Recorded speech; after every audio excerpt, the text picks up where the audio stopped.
You are listening to the Horse Radio Network, part of the Equine Network family. What a beautiful day for horses in the morning. You are listening to the #1 horse podcast in the world. Here's your entertaining look at the horse world and the people in it.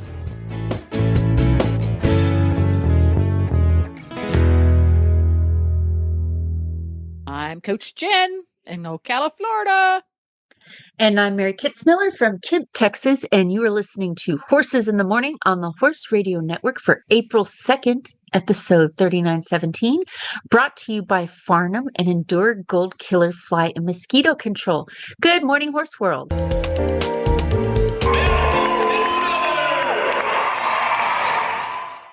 Welcome back to the show, Mary. Thank you for having me. Every month, along about the first Thursday, Mary and I get together and we chat about all things horse training. And sometimes we drill down to really detailed little bits and bobs, and sometimes we take 40,000-foot view. And this time, I think, in the same general topic, we're going to do both. Yes. The macro and the micro. Ooh. I remember science. Yeah. I remember science. Well, before we get to our training stuff, anything fun and exciting going on since we last spoke? Have you been to any other competitions? What's going on with you and Remy? I have. I did the East Texas Stock Horse Show, which was what is it? It's another ranch horse type competition where they have reining and cow horse and ranch pleasure and all the good things. And I took Remy and a young training horse named Lucas to that, and we had a bunch of fun, and I got to pick up yet another buckle for Remy. He's up to 4 buckles now. He was the reserve. Yeah, he was the reserve champion in his division last year, and that got a pretty sweet buckle. Woohoo! Now, do you display your buckles? Do you stuff them in a drawer? Do you wear them? I wear them. I am needing to add belts to 2 of them, and so I just rotate them as I see fit. But I would like to get a nice display for them when I am not wearing them. But yes, I definitely put that stuff on display. Now, is not being from the Western world or from the Southwest, are buckles pretty much the norm? That's the thing. Everybody, it's a buckle. Not a trophy. It's not a ribbon. It's not a check. It's a buckle.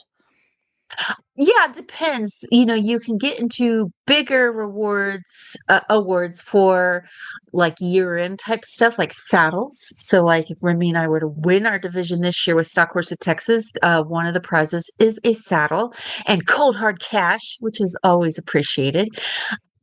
But for the most part, every one of these shows will have a high point division, like, high point junior horse, high point non-pro, and so on and so forth. And that gets a buckle because it's one of the best ways to display your bragging rights. And yes, and the unspoken rule in the Western world is, yes, anyone can go buy a fancy belt buckle, but you really want to earn yours. And so, yeah, my first belt buckle was on a mule riding English equitation of all things at the Mule World Show in Amarillo, Texas, back in 2005. Really? English equitation. Yes. I just don't envision you. Do you have pictures? Yes. And if you do, somewhere. Do you admit it? Yeah, somewhere. Oh yeah, I looked amazing.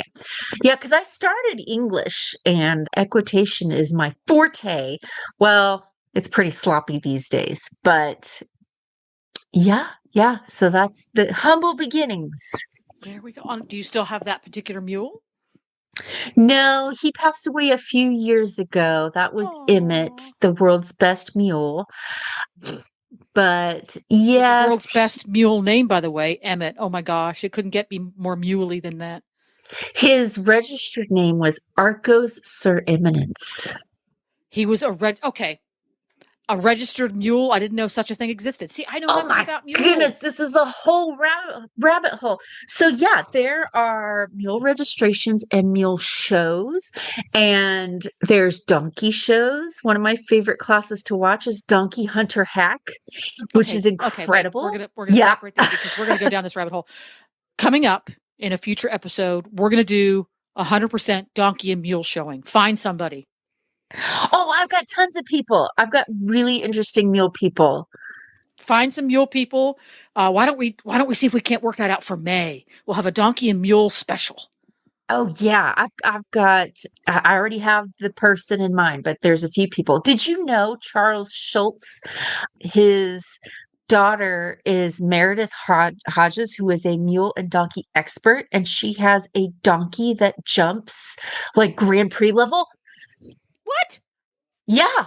How have we never talked to her? She's on the list too. Yeah. She used to have a show on RFD TV all about mule training. She's amazing. I've never met her, but Who knew? yeah. Cool. Well, everybody, look forward to that coming up to an episode soon of Donkeys and Mules 100%. Ha ha! Da da da! That'll be great fun. Great fun. And one of the things that applies to donkeys and mules, I'm sure to some degree or other, is this month's training tip. And what is it and what inspired it? Okay, so we're going to talk about the popular adage in horse training, which is getting control of the horse's feet. And if you've been to any kind of clinic, if you've listened to any of the popular clinicians over the last few generations, you've probably heard some form of this of, to get to the mind, you've got to get to the feet. And it's also pretty much my answer for almost every training question that we've had today. And my journey with this it's been like the great epiphany of my training journey is getting control of the feet. Because I, like many, really misunderstood what's at the heart of this message. And I thought that because I was able to send my horse left and right and create a bunch of dust clouds by riding him in circles and stuff, that I had really good control of my horse's feet. And in a technical sense, I did. My horses could side pass on the ground. They could move their shoulders and do rollbacks. They could stop when I told them to and go when I told them to and go the speeds I told them to. So I was really successful for that. I could get lots of horses trained in a short amount of time using all these fancy groundwork exercises that I had. But the common thread with a lot of my horses at that time is, even though they were very trained and they had this whole repertoire of stuff I could do with them, they all had this kind of fractious energy about them. They were all hot. And I thought, man, I'm just getting a lot of these hot horses in for training. How do I get them less hot? And I would ride them more than once a day. I would, okay, well, maybe I need to switch them from alfalfa hay to regular hay, and I need to work them harder and get them more tired. And what I was failing to see was the common denominator in all of these hot horses was me. So my fractious energy was giving them fractious energy. And I was really misunderstanding, and I see this in a lot of horse owners, especially more so on the Western side than the English, of if the horse does anything out of line, it whinnies at another horse, or it doesn't want to get caught, or, pretty much any of your basic horse problems. The attitude I took about it was like, oh, I'll give you something to be silly about. And I would take them to the round pen and I would do lots of round penning until they were good and humble. And again, that does work to an extent, but it didn't really truly get to their mind, so to speak. It didn't truly give them this sense of calmness and this emotional maturity that I was really hoping to find. So when you get a groundwork program, it'll have lots of fancy exercises, which are really fun to do.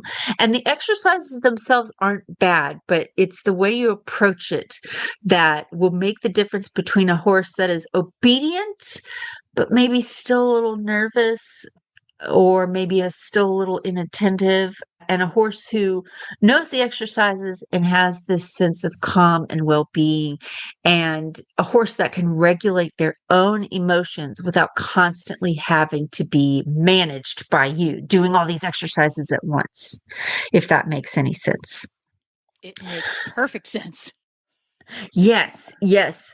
And so one of the things that I would hear all the time, I worked in a program where we were really good at getting naughty horses in trailers. I can get any horse in the trailer. Might take a bit, but I can get them on. And when we would show demos of this, it would involve a lot of moving of the feet. And then I'd always have people come up to me at events and say, well, I tried that DVD of yours and I ran my horse in a whole bunch of circles and they didn't get on. And I've had people say, yeah, I can't get my horse on the trailer. I've tried all the circles and they won't get on. And it's like, no, it's not about the circles. The circles are part of it, but it's about where their brain is. And so, how do you start to learn the difference? It's all about how you approach it and all about what you are releasing in your horse. And it's all about understanding what is really going on with my horse. I actually might have yelled at someone at this last horse show because of reasons. So, long story short, we were in a green rail class. So, there's like 4 or 5 horses in this class, and they were all babies being babies. My horse was nervous too. And this guy's horse he just went to a corner and wouldn't stop rearing. And, no big deal. We're all green horses, stuff happens. So, I didn't fault him for his horse having trouble.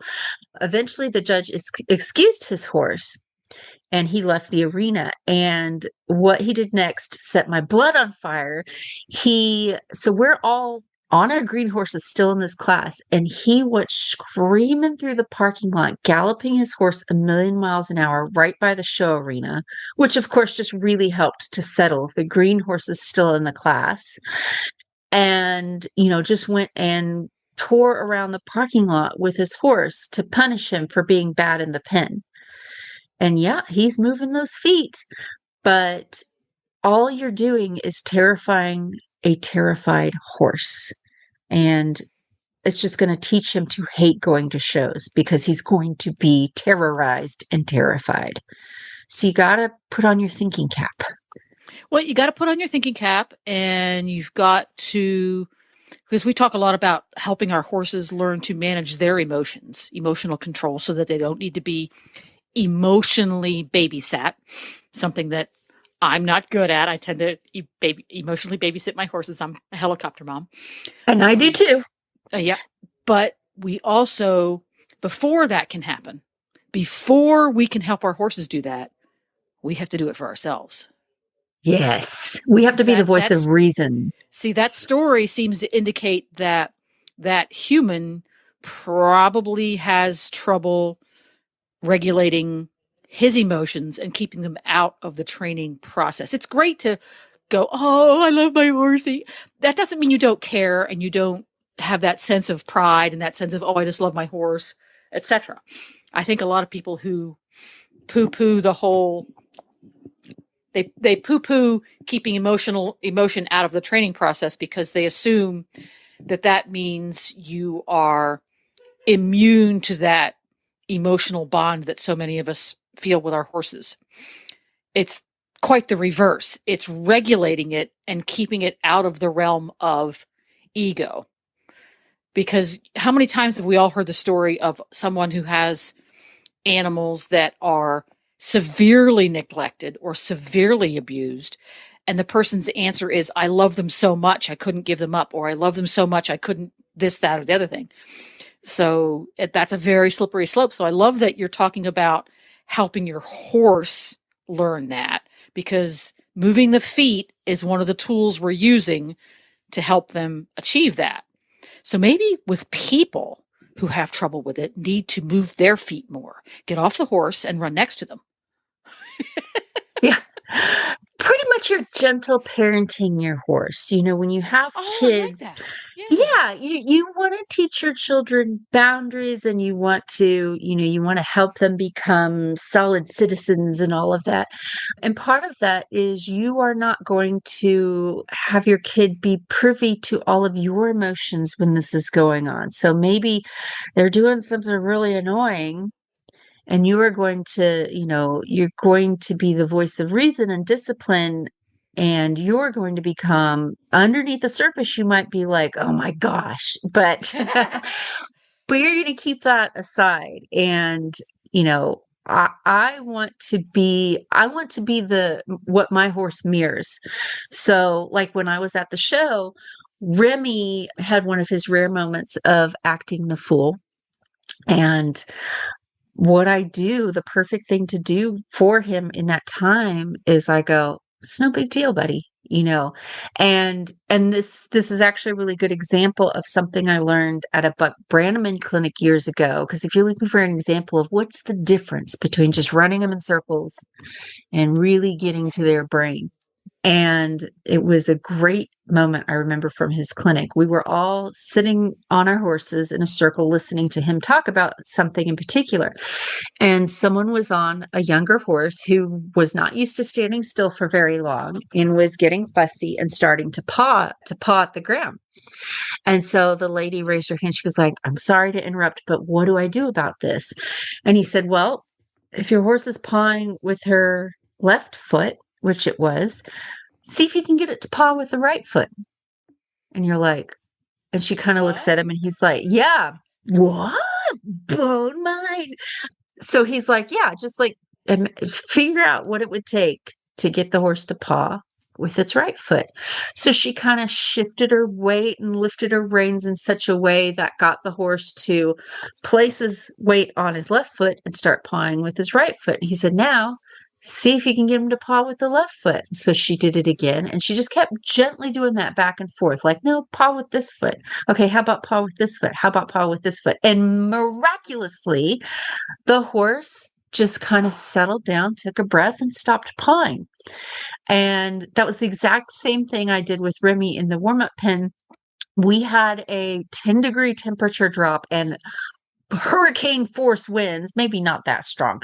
We had really strong winds blow through the showgrounds, and Remy went from his super chill self to looking like a horse getting ready to do barrels at the NFR. Like, he was actually doing a beautiful piaffe in place in the warm-up pen. So I didn't have the time or space to like go lope him around. I was getting ready to go in my class, so I didn't have any more time to go lope him around or anything like that. So I've got to manage him in this very small space and not run people over. So that's exactly what I did. He went from trotting in place to pawing.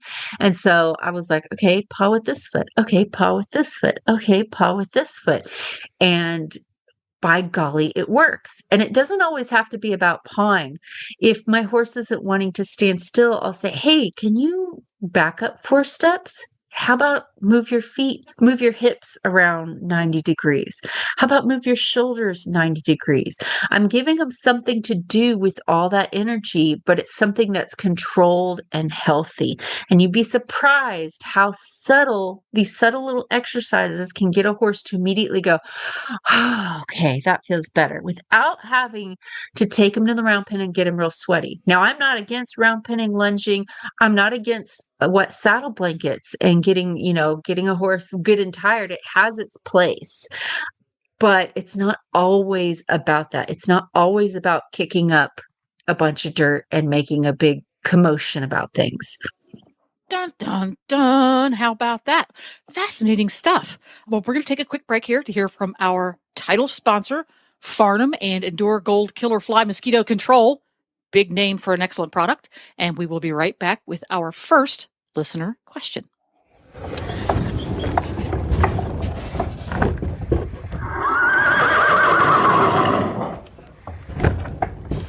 This episode is brought to you by Farnam and Endure Gold Killer Fly Mosquito Control, a new fly spray for horses. Discover fly protection redefined with Endure Gold. Made to annihilate flies, ticks, and mosquitoes with brand new EPA-approved ingredients never before seen in equine care. Endure Gold is backed by science and built for hard work, delivering fast knockdown and up to 14 days of fly protection. Add Endure Gold to your arsenal and upgrade your fly control rotation. And we're back, and we have our first auditor question. What is an auditor, you may ask? An auditor is someone who helps to support Horse Radio Network hosts like Mary by becoming a patron via Patreon. If you go to patreon.com/Horse Radio Network, you can sign up there and you get the opportunity to contribute to shows, get extra content and really cool stuff. So if that is something you want to do, stop by patreon.com/Horse Radio Network and do that today. And what is our first question and who's it from? It is from Margaret, and her question is about crowding. She says, my now 5-year-old Morgan, oh, I love Morgans. That was my first horse. My 5-year-old Morgan is constantly trying to be in my space. He's very reactive to a whip or crop of any kind. Not sure if that's from his Amish days. How can I keep him out of my space, even when lunging without using a whip or a crop?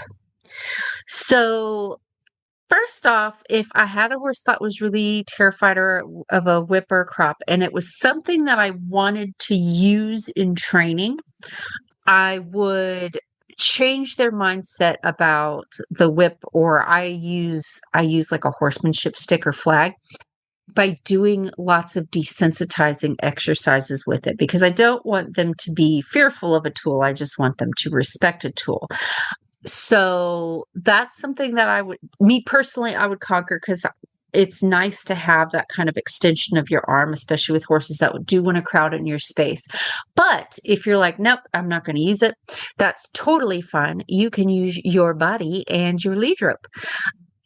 So typically horses like this, again, we're thinking about what's going on in their brain, and using my context clues, I'm sensing that this horse is probably pretty reactive in general. And Morgans can be a very sensitive breed. They're very athletic, and they definitely use that athleticism. So what I would first do is I would get them on a really solid groundwork program that involves more than your typical lunging. So that is up to you which one you want to do. There's a whole bunch of great ones out there, but I would try to find a pretty comprehensive program. And how do I know it's comprehensive? Something that makes use of all of the horse's body parts. So, that focuses on getting control of the horse's shoulders, their rib cage, their head and neck, their hindquarters, things like that. And something that also helps a horse build emotional control and maturity. So something that's got, some form of desensitization or relaxation exercises. Examples I could give: Prelly Program, John Lyons, Buck Brannaman. There's a lot of new up-and-comers. Oh, who's the English guy out now? It's pretty much English Pirelli, but different. TNT, I think, is a really good program. TRT? TRT. TRT. It keeps coming across my Facebook feed constantly. Yeah. I haven't looked into it myself, but I've heard very positive reviews. So if you don't already have a pretty good groundwork program, I would definitely look into that. And most of these programs, or at least the ones that I do, start out with developing healthy boundaries for your horse. So I make it very clear to my horse, they're not in trouble for being scared. They're not in trouble for being reactive. But if they want to be scared and reactive, they need to do it away from me. And so I definitely keep this very consistent boundary of you can flit about and be silly, but you need to do it away from me, and you need to do it while keeping two eyes on me. Because if a horse has two eyes on me, it's harder for them to run off. And So that's where I usually start. And I usually start with this at a lot of my clinics because horses often haven't been hauled out very often. They go to this clinic, they're scared, and they go to the one person they know, which is their person, and they want to crawl up in their front pocket. And again, horses don't know how very squishy and fragile we are, and we need to, protect our space. So that's where I'd start. Teaching them to back out of my space. You can use the lead rope or body language to do that. The other thing that I do with one that really crowds is I get excellent shoulder control because that's the horse's steering wheel. So I can steer the horse in the direction I need to. So especially with leading and lunging. When I teach my horses to lunge, I don't just say, okay, go out of the circle, because in the horse's mind, that circle might be on top of me. So the first thing I do, I start out with the horse facing me and giving me their attention. Because if their attention's not on me, I don't want to send them around cantering because they need to know that I am in the same space with them and they need to be looking to me for guidance. So if I've got a horse that's not even looking at me and wanting to run around, no, we're not running. We're working on facing up. And you put your attention on me because I'm going to help you through the scary thing. I really, really hone in on this because, especially with my Mustangs, I teach my Mustang the answer to your problems is not outside the arena. It's not with other horses. It's me. So if you're ever nervous, that's okay. You're not in trouble for being nervous. Put your eyes on me and I will help you. So that's number one. And that in and of itself can give a horse a great deal of anxiety relief. You'd be really surprised. Most of the time, horses like this are asking for help. They don't know what to do. And that's why they run into us because they're like, I don't know. I think if I'm really close to you, it'll be okay. So when you think about it, when the horses are at liberty, they're out there doing their thing in their pasture, and a loose dog that they're not familiar with comes cruising through their field. The tails all go up, but they all kind of gather together, don't they? Yeah, they're going to circle the wagons. It's hardwired for them to be close to their herd mates or others that they are familiar with. So it kind of makes sense in a lot of different ways. And in so many circumstances, we are not just allowing but reinforcing, I'm not going to say encourage, but reinforcing that behavior without even knowing it. I know when I lead baby horse James around, who has real insecure tendencies, he'll walk 10 inches away from me. He's right there. I mean, he's perfectly obedient. He doesn't go in front of me or behind me, but he is right there. So I have to constantly remind myself, because I tend to just get lazy, that when he's being led, he needs to walk at least an arm's length away from me. So he is over there in his own space at all times, unless he's invited closer. And it's not a case of get away from me. It's, oh, let's stop here for a second and stand still. Why don't you back up 3 steps while I stand still and just stand there and chill? We'll just hang out and chill. And now we'll walk some more. And as long as he stays out there, we walk some more. Starts to creep in, we have to stop again. Let's take a chill. You back up 3 steps, and we're going towards whatever we want to go towards. It's breakfast time. We're going towards the barn. So he wants to go there. So he wants to keep walking, but he has learned now that in order to keep walking, you need to keep walking out there. Otherwise, you have to stop for a minute. You have to back up for a minute, and you have to wait for a minute. But that's different than what I used to try to do maybe 5 or 6 years ago. It would have been stop and back up. You should back up. The energy I'm bringing to that process is very different than it used to be. And it's much more effective. Thank you very much. Yeah, and the main body part that you're using to get this control is the shoulders. That's where you're putting all the pressure. And again, if you don't want to use a whip or crop, totally fine. I like to use my hands or my lead rope, and I will kind of make this pumping in the air motion. I actually train my horse in a controlled setting how to do this, if possible, before we are getting crowded and run over. So I'll stand probably about midway from my horse's neck, so between their cheek and their shoulder, and I'll take both of my hands and I kind of like pump the air, and I'll do it up high, because the higher you get, the more leverage you have. And my horse might be like, what are you doing? And I'll get closer and closer and closer to them till I'm using the heel of my hand to tap them. Now, I'm not whacking them, I'm not hitting them. I'm using the motion. And if your horse is reactive, you shouldn't need to really go to town on this. And until my horse goes, oh my gosh, what the heck are you doing? And they step away. Now, here's the key to help get your horse to learn the difference between being reactive and, oh, this is a thing we're doing. This is a game we're playing. As soon as they take a step away, I go in and rub them with both hands and let them know, oh, you did it. That's what I want. You shouldn't be afraid of my hands, but you should listen to my hands.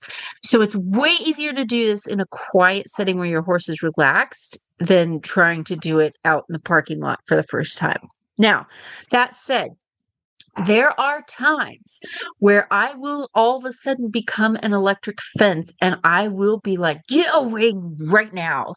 And I will get as big and crazy as I need to show the horse, this is a no boundary zone. You are not going to step on my feet. You are not going to push me down. And so I can go from very calm in teaching to, okay, you've crossed the point of no return. And I can do it without having to wail on my horse. And part of how you do that is looking really stupid and crazy. So I'll be walking with the horse and I'm gently guiding their feet. Nope, I want you over here. This is where I want your shoulders. This is where I want your rib cage.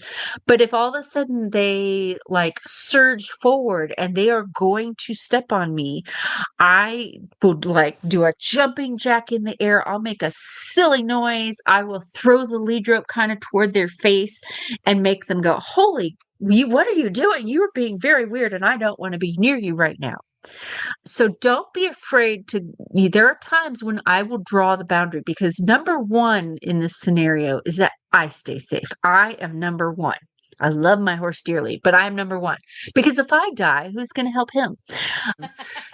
And then number two is my horse's safety. And then from there, all the other things fall into place. But number one is me. I need to make this out of this alive. And I will do whatever it takes to get my horse to take me seriously. You will not run me over. But again, starting these things in a calm and relaxed environment first makes it way easier. So that way you're not having to go to 10. That going to 10 is for, I'm getting ready to get hurt in this situation. And, we need to, That makes perfect sense in that you're teaching the horse a skill. You're teaching the horse that this is what happens under circumstances that are ideal for learning, versus trying to teach this to the horse when they are actively trying to crowd because they are intimidated by something or scared of something. Find the most innocuous, quiet, calm place you can be with your horse, both geographically and emotionally. And that's when you start to teach these skills, so that he's not doing it because, oh my gosh, I have to react. He's doing, well, this is interesting. What's going on here? And build little bits at a time. This is fascinating stuff. Now, Margaret, you need to write it again in a couple of weeks or a couple of months and say, hey, how's it going? Which one of these techniques have you put to work, and which ones are working for you, and where's it going? And by the way, patrons, all you auditors out there, when you write in and you give a question and we talk about it on the show, we would love to get feedback on how it's going and what's working and what's not, and hear about how that all is. So, by the way, Jennifer at horseradionetwork.com, drop me an email or put it up on the auditor's Facebook page and let us hear about it. So fascinating stuff. Crowding. So if we go back to our training tip at the beginning, you're controlling the horse's feet from the point of view of you're helping him emotionally put his feet where they need to be so that everybody is safe and not getting squished. Yes. And the second part of this equation that's very important is we focused on where to put them, where to direct their feet. The other thing that's going to make the difference, and this is where you really get to their brain, and this is the answer for just about every other question here, is you need to show them where they need to be. And then when they get there, you need to release pressure or reward them in some way. But so you're showing them, this is the no-no zone. This is the safe zone. And at first, your horse is going to argue with you. They're going to say, no, I really think sitting in your front pocket is the place where I'm going to feel the best. And you're going to have to do this maybe hundreds and hundreds of times. I've got my young training horse has been raised like a lap poodle. And so I still tell him every day, no, you go over there. No, you go over there.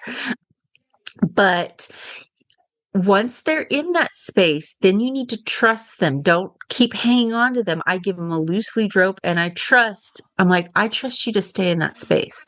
Now, I fall into that one a lot. Yeah. James gets to that space where he's supposed to be, and I want to stare at his little face and look at him. And I was admonished thoroughly for that at the last clinic I attended, that once he's there, you want to be with him. I'm going to use little air quotes, with him, but separate. Just be in his presence. You don't need to interact with him. You don't need to rub him all over. Just let him be there. And then you can go over and give him a pat, but then step away. Don't treat him like a lap dog and rub his belly. Yeah, I want to teach my horse that, you're a big boy and you can go over here and be by yourself, which is very anti-horse. A lot of horses are like, but I don't want to be by myself because my herd. But when you keep putting them in that space and then you make that space as calm and quiet as possible by giving them that release, not fawning all over them, just saying, go over there and everything's quiet. Pretty soon you're going to see magic happen. You're going to see the horse go to that space willingly. And I teach this with a ton of things, including stuff under saddle and with ground tying and stuff. I give the horse a space to go and I use my control of their feet to put them there. And then I release when they're there. And at first, they don't want to be there. They're very nervous about it. It's like the kid exploring the deep end of the pool for the first time. But after a while, that place actually becomes the safe place for them. And they go, oh, I can be over here by myself and it's good. It takes time, but it's worth pursuing. There we go. Great stuff. We're going to take a quick break to hear from another one of our important sponsors. And when we come back, another listener question. Want to reach a passionate, engaged audience of horse lovers? The Horse Radio Network, with thousands of listeners worldwide, offers unique sponsorship opportunities to connect your brand with horse owners, riders, and enthusiasts. Over 90% of our listeners have bought a product from a HRN ad in the past year. Partner with HRN and take your brand to the next level. Visit www.horseradionetwork.com/advertise today. And who's our next question from? We've got a question from Faye about kicking. And yeah, we've got 2 kicking questions today. So she says, I have a mare that kicks, double barrel, and rapid fire. Oh, that's no fun. At both horses and humans, she will swing her hip in warning, but is pretty quick with those feet. It started defensively when in a large mare herd before she came to me. Now it's communication on her part to humans. I don't want to leave my stall. To horses, move away from the water trough. Signed, Opinionated Mare Lover in Southwest Georgia. I love that. So, really good question. Very serious issue that we definitely want to get taken care of. So, again, recalling another clinic that I went to years ago that I had an aha moment. It wasn't a clinic, it was a discussion at the Illinois Horse Fair 100 billion years ago with Chris Cox.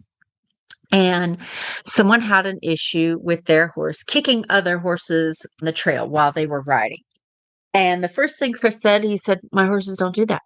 They don't. And I was like, what? What is this wizardry that you speak of, that your horses just don't do this? And the key always goes back to getting control of their feet. And the same, I can proudly and confidently also say my horses do not do that. I know they will not do that. I can get T-boned by a horse in the arena and he will not kick the other horse.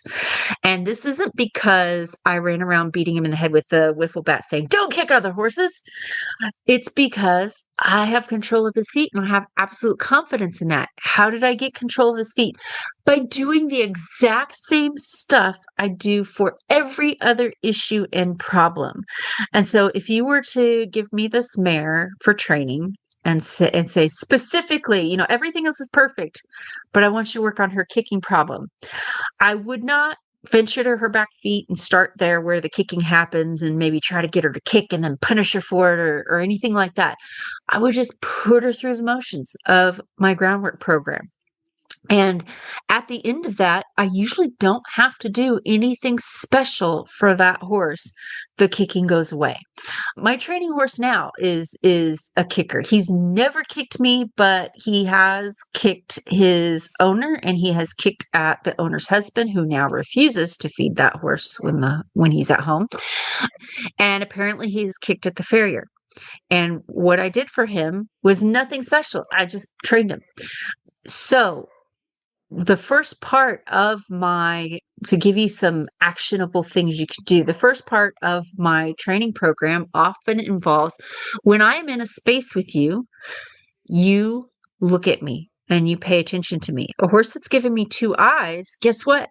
Their kicky end is away from me. So even if they want to kick, I'm not going to get kicked.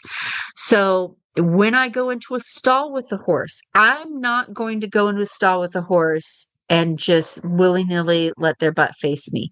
I am going to train them. If I walk into that space, you look at me. That way, sometimes stuff happens. Maybe another horse acts up in the stall next door and that horse kicks. If you're facing me, I'm not going to get kicked.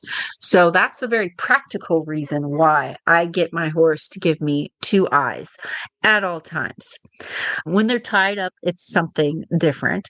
But for the most part, if I'm in a space with a loose horse, they give me two eyes. And I'm very consistent and very serious about that. So that might involve, staying at a distance and creating some sort of pressure, usually with my body, sometimes with like a lariat or a whip or something. And I will put a little pressure on my horse. You need to be very careful with this in small spaces, and you need to give yourself lots of space.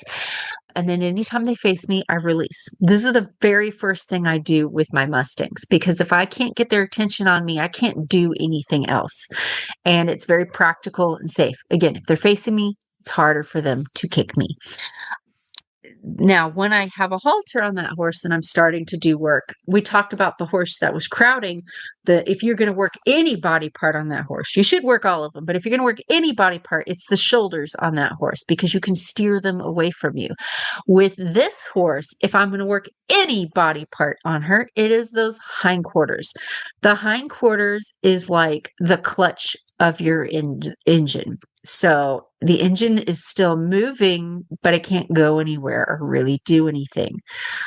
So if my horse wants to kick at me, I send their hindquarters away. And I might send their hindquarters away and away and away and away and away and away for about 300 repetitions until the horse is like, kicking's a lot of work. I don't really want to do that anymore. So the more control I have over a horse's hindquarters, the better control I can get over that kicking. If one hind leg is crossing in front of the other hind leg, as happens when we disengage our horses, it's hard for them to kick. So I would get very good at being able to send this horse's hindquarters away from me. I'd get to where I can just look at her hind end and she goes, never mind. And I've heard Pirelli call it hide your hiney. So I'll tell that horse, I don't want to see your butt. and I get them to where they face up looking at me and their butt is out of my view. So that's where I would start with that. Because if I have control of that hind end, I can control that end that is kicking.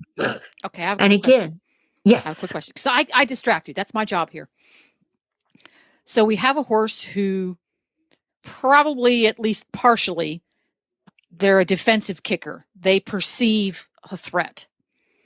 So is it possible if controlling the horse's hindquarters by making sure that they can efficiently, effectively, and when asked to, move their hindquarters away from you, is it detrimental if the horse perceives that cue? In other words, move your hindquarters away from me as a punishment. Your hindquarters are close to me, and I'm going to punish you and make you move them away, versus you're asking the horse to move their hindquarters away from you using appropriate pressure. Because I think a lot of times what we perceive as pressure, the horse might perceive as genuinely punishing. In other words, I don't even want to be near you at all, because when you're near my back end, I feel even further threatened, and so threatened that I run away or I kick. Because couldn't you make the kicking worse if you do it inappropriately? Yes, you can. You don't want to get into like a fight with your horse of I'm going to whack you when you kick me, and then they're going to kick me harder, or they're going to try to be sneaky with their kick. Yeah, because maybe that's how it got started. Or maybe they're going to wait. And this is something you can actually deal with mules. Is they might go, I'm just going to wait until you least expect it to kick you. Yeah. So with this exercise, with few exceptions, I'm not going to be very aggressive with this. It is simply matter of fact. When I do this, my whole body positioning is very, oh, this is what you want to do. Well, I've got a lot of exercises with your hind feet that can put you to work. And, if you want to use those hind feet, I've got lots of things for that. And yes, in some cases, I want that horse to go, I don't want to have to do that again. Maybe I won't kick. So I don't have a problem if the horse perceives it as this is not fun and this is discipline. I don't want to do it in a way of why I oughta, because then we're just fighting an animal that has not a developed frontal lobe. Like, I'm not going to be that person that's just like headbutting with my horse. I'm the voice of reason. So I'm very like, oh, this is what you want to do? Okay, then we're going to do this. And again, the second half of that is I'm going to release when they're where I want them to be. The other thing that I suspect might be going on with this mare is very similar to what's going on with the Morgan that crowds. This mare thinks no one is here to help me. I've got to help myself. So her answer to that, that's 99% of what these horses are doing. She didn't wake up and go, I want to cause pain today. She woke up and she's like, I'm my only hero. I'm the only one who's going to save me. It's up to me. And how I do that is I'm going to control everyone around me, and I'm going to keep them away by kicking.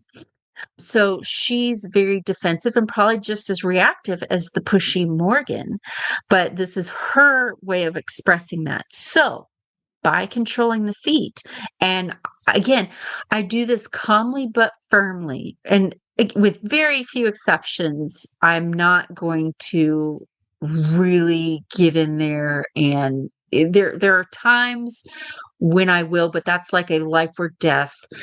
Something I'm going to get hurt if I don't fix this like right now and very quickly. But for the most part, I'm very matter of fact, and I tell the horse, no. You don't need to be figuring out what to do. I'm here. I'm going to be your leader. And so you do that by being the voice of reason, being calm, and releasing them where they ought to be. And at first, she's not going to want to give up control, because that's what she has. But if you show her, hey, I know what I'm doing, and I'm looking out for your best interest, and I am going to guide you where to go. And when you go to the place I guided you, you're going to find relief, reward, rest, quiet. Then she's going to go, oh my gosh, thank goodness someone else has got a handle on this. I can like let down and relax a little bit now. So, you really are stepping in and becoming that herd leader. And that's how horses talk to each other. They move their feet around. If there's a horse in a herd that is doing this to the point of becoming antisocial, the other horses in the herd aren't going to put up with that stuff. And you'll see a mare run surly gelding off and push him out of the herd and say, you need to be over there because you're not gelling with the rest of us. And when he's by himself, he's going to go, oh, okay, maybe I shouldn't be such a jerk. But yeah, when I do any of these exercises, it is about getting control of where do I want to put your feet? And then when they get there, releasing them and showing them this is where you're safe, not by taking matters into your own hands. You listen to me and I'll get us through this. You'll see that magic take over and that horse finally go, okay, someone else has got this. I would love it if someone walked in my life right now and was like, I have the solution to everything. Just listen to me. Because I'm running around like, it's just me. What do I do? Maybe we just need to move our feet more. That's really interesting stuff. Great question, Faye. And we're going to jump straight to the next question. Who's next up on the podium? Okay.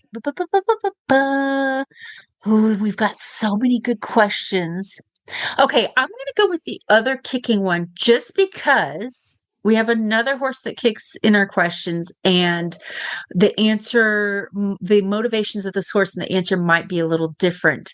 So we have Kelly, who says, I have a young mare who likes to get kicking in her stall when she has neighbors. And these are neighbors she was turned out next to, and she could play face tag over the fence with.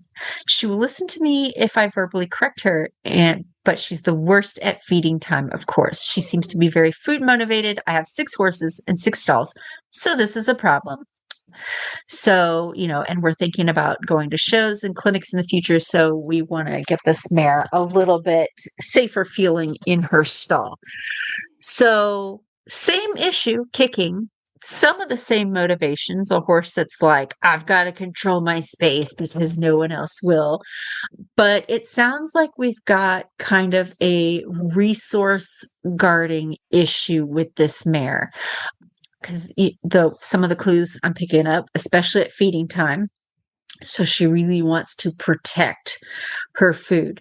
So this can be a tricky problem and it may not go away completely, but this is something where I would tackle environment more than anything else. Yes, groundwork, riding, all of those exercises are certainly going to help.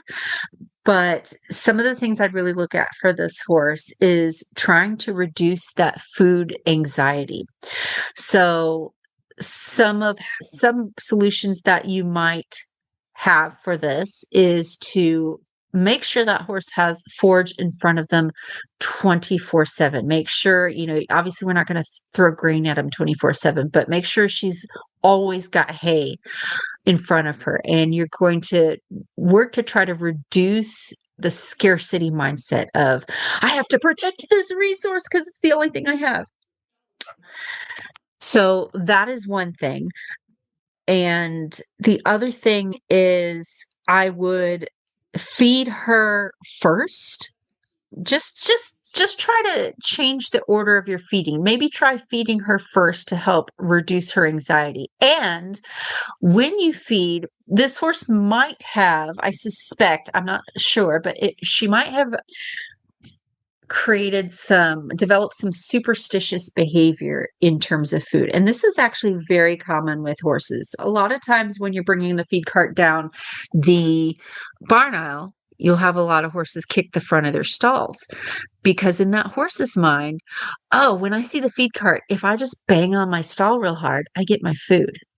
Because if you're feeding a barn full of like 30 horses, you often don't have time to address every single horse that's pawing the stall. So we just kind of let them do it. And then we put food in front of them. So the horse is like, it worked.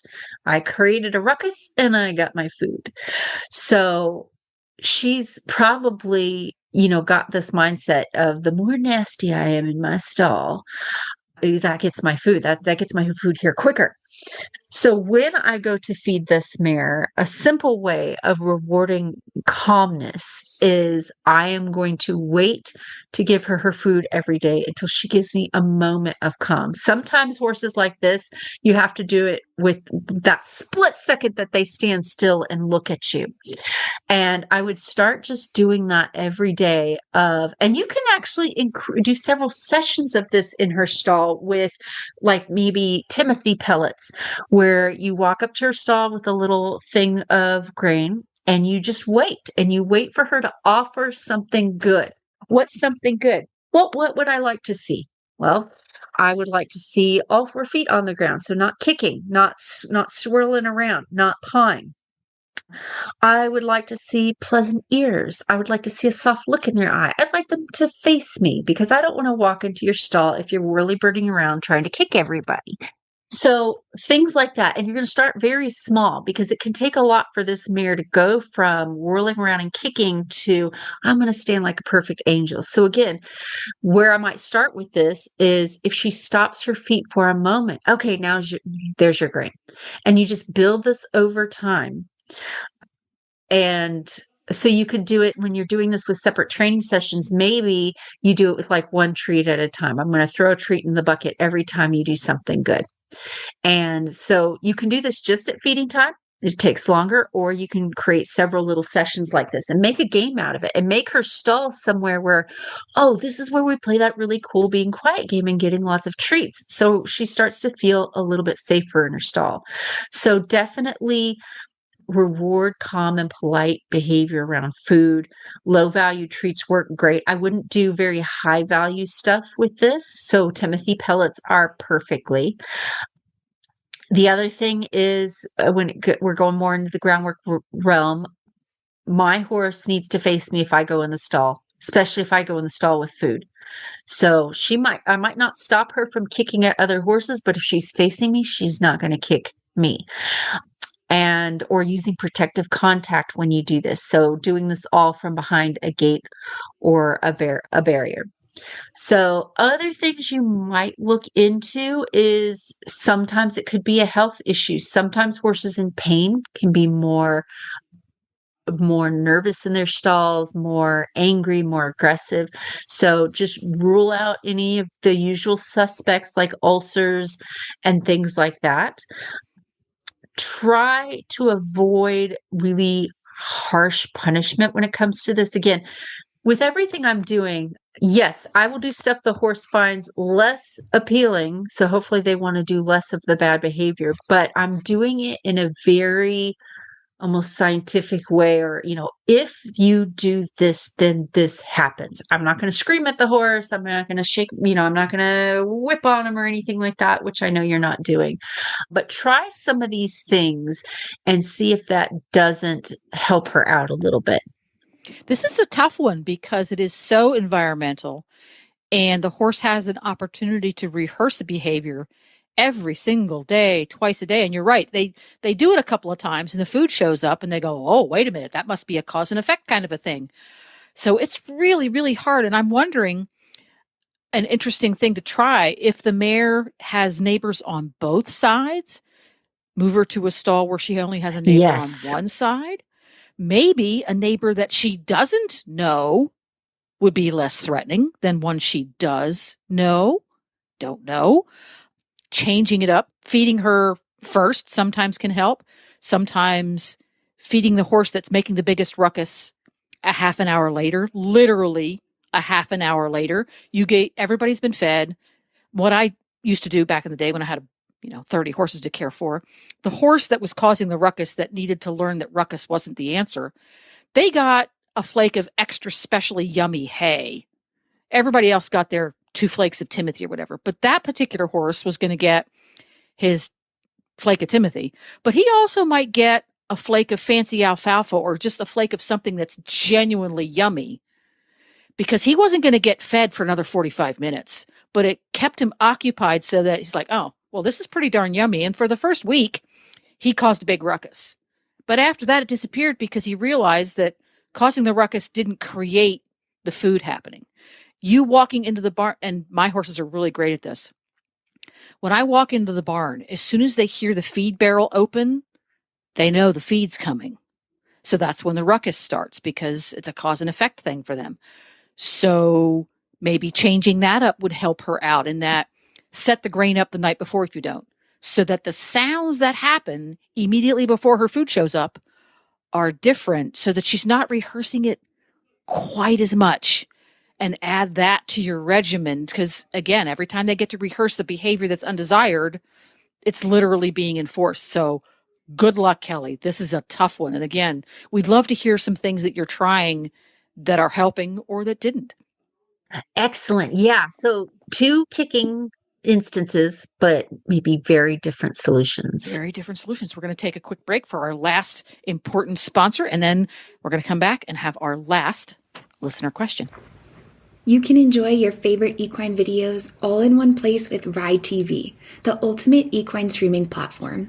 The newly relaunched Ride TV has all the series you love, like Rockstar Vets and Mini Horses, plus top-tier training videos and event footage from barrelracing.com and Horse and Rider on Demand. Whether you're ready to relax with your favorite series, binge watch competition footage, or train with a world champion, subscribe to Ride TV today for only $19.99 to see where your ride takes you. Visit ridetvgo.tv to subscribe. And who's our last question from? It is from Amanda. She said, how do I get my mare to stand still at the mounting block? If I ride Western, I mount from the ground. She will walk off as soon as I get my feet off the ground. Not ideal, but I can deal. But if I ride English, I use a mounting block, and she will swing her butt away. It becomes a dance of lead her up, climb the block. She moves. I climb back down, fix her, and repeat. So big red flag is when we don't need a mounting block. It's okay if we let our horse walk off. So that tells me this is going to take a while to fix, because the horse has been reinforced for this. They think that's their job. It's like, I just move around while you're getting on. So we want to stop that immediately. And again, this is about control of the feet. So I like to have a horse, when I work on an issue like this, that I've already done an extensive amount of groundwork on. And the reason why is because if I have control of the feet, I can put those feet anywhere I need to in order to mount up.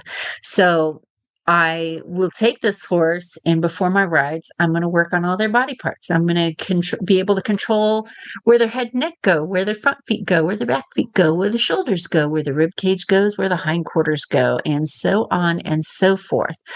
So that we can play this game of, if you walk off, I guess what? I know how to back you up, so I will back you up. If you swing your hip away, guess what? I can make it move the other way. If you move your shoulders away, guess what? I can bring them back the other way.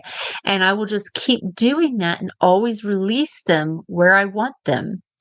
And I will do this over. And I don't care if I don't get on you for a few weeks and we only do this. Because if you're walking off when I'm getting on, the ride's not going to be all that great. So this is what having that level of control of feet can do for you.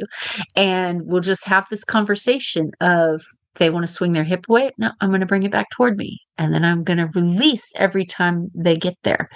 And this is going to be very tedious, and you're going to have to do lots and lots of repetitions.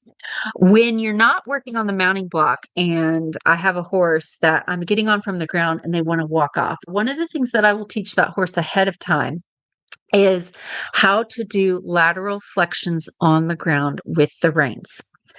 So I teach that horse, I will bring its head around. I'll pick up on, say, its left rein if I'm standing on the left side, and I'll bring that horse's nose around. Now, a horse that's never been taught to laterally flex in such a way often want to move their feet when you turn their head. So I will just take my hand with the rein or lead rope in it and plant it up by their wither. and I will stay back by their flank, and we'll go around and around and around in circles until the horse realizes these tiny little circles all bent around are not that fun. So I think I'm going to stand still, and I'm going to wait for two things. I'm going to wait for that horse's feet to stop moving, and I'm going to wait for them to soften to the rein. As soon as they do, that moment where one, our feet are not moving, and two, I'm giving to that rein pressure, then I let go of that rein immediately and let them have a little break.